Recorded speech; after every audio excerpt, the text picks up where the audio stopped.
বিসমিল্লাহিররহমানিররহিম। আসসালামু আলাইকুম। আমি বাংলাদেশি ব্লগার সাথী লাইফস্টাইল ব্লগস। আমি আজকে নতুন একটি রেসিপি নিয়ে হাজির হয়েছি। আমার আজকের রেসিপি হলো বেগুন রান্না, বেগুনের তেল ঝাল যেটাকে বলে। আমি আজকে বেগুনের রেসিপিটা আমি আপনাদের সাথে শেয়ার করব।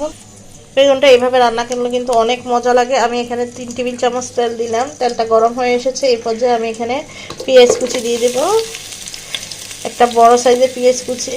পেঁয়াজটা হালকা নরম হয়ে আসুক।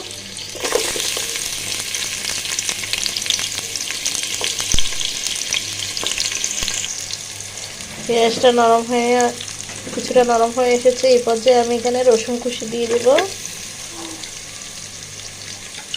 এখানে আমি 2 কোষ রসুন কুচি করে দিলাম। পেঁয়াজ আর রসুন একটু বাদামি কালার হয়ে আসো। পেঁয়াজটা বাদামি কালার হয়ে এসেছে। এই পর্যায়ে আমি একটু পানি অ্যাড করলাম। আমি এখানে অ্যাড করব 1 চামচ লবণ, 1 চামচ হলুদের গুঁড়া, 1 চামচ ধনিয়ার গুঁড়া,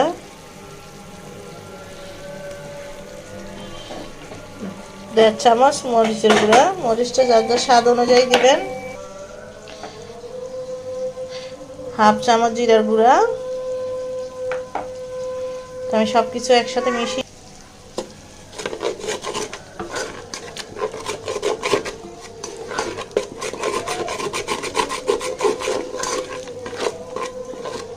মশলাটা ভালোভাবে কষানো হোক।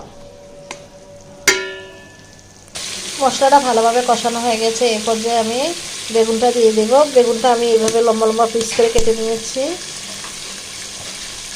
যেহেতু এখানে আমি মাছ দিব না, আমি বেগুনটা রান্না করব টমেটো দিয়ে, মাখা মাখা তেল ঝাল।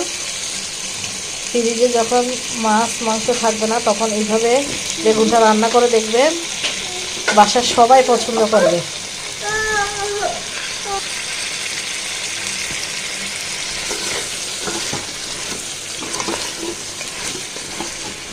আমি নাড়াচাড়া করে মিশিয়ে নেব।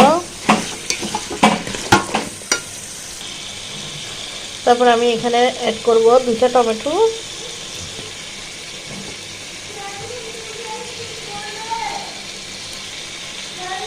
টমেটো দিয়ে আমি আরো 2 মিনিট নাড়াচাড়া করছি। এখন আমি কাঁচামরিচ অ্যাড করে দেব 6-7টার মতো। আবার নাড়াচাড়া করব, ভালোভাবে কষাবো। তাহলে বেগুনের ভিতরে মশলাটা বেগুনের সাথে ভালোভাবে মিশালে, ভালোভাবে কষানো হলে কিন্তু এর স্বাদটা বাড়বে, বেগুনে মশলা ঢুকবে।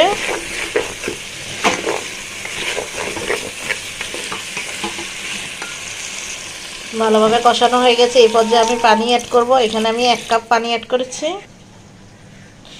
আমি আর কোনো পানি দিব না, যেহেতু এটা মাখা মাখা নামাবো। হতে থাক। 5 মিনিটের জন্য আমি ঢাকনা দিয়ে ঢেকে দেব। বেগুনটা সিদ্ধ হয়ে আসো।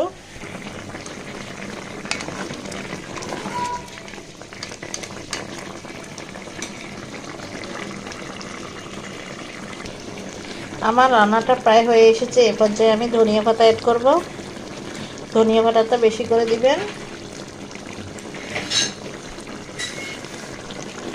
ধনিয়া পাতা দেওয়ার পরে আমি আরও 2 মিনিট চুলার উপর রেখে দেব। আমার রান্নাটা কিন্তু হয়ে গেছে। আপনারা যদি আমার রেসিপিটি ভালো লেগে থাকে তাহলে আমার চ্যানেলটিকে লাইক, কমেন্ট, সাবস্ক্রাইব করে আমার পাশে থাকবেন।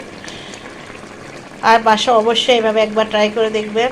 যখন ফ্রিজে মাছ থাকবে না তখন দেখবেন খেতে কিন্তু অনেক ভালো লাগবে। এটা নামার পরে কিন্তু বসে যাবে। এখন একটু একটু ঝোল ঝোল লাগতেছে, কিন্তু এটা নামানোর পরে বসে যাবে। তো বাসা অবশ্যই ট্রাই করবেন। তো ভালো থাকবেন, সুস্থ থাকবেন। আল্লাহ হাফেজ।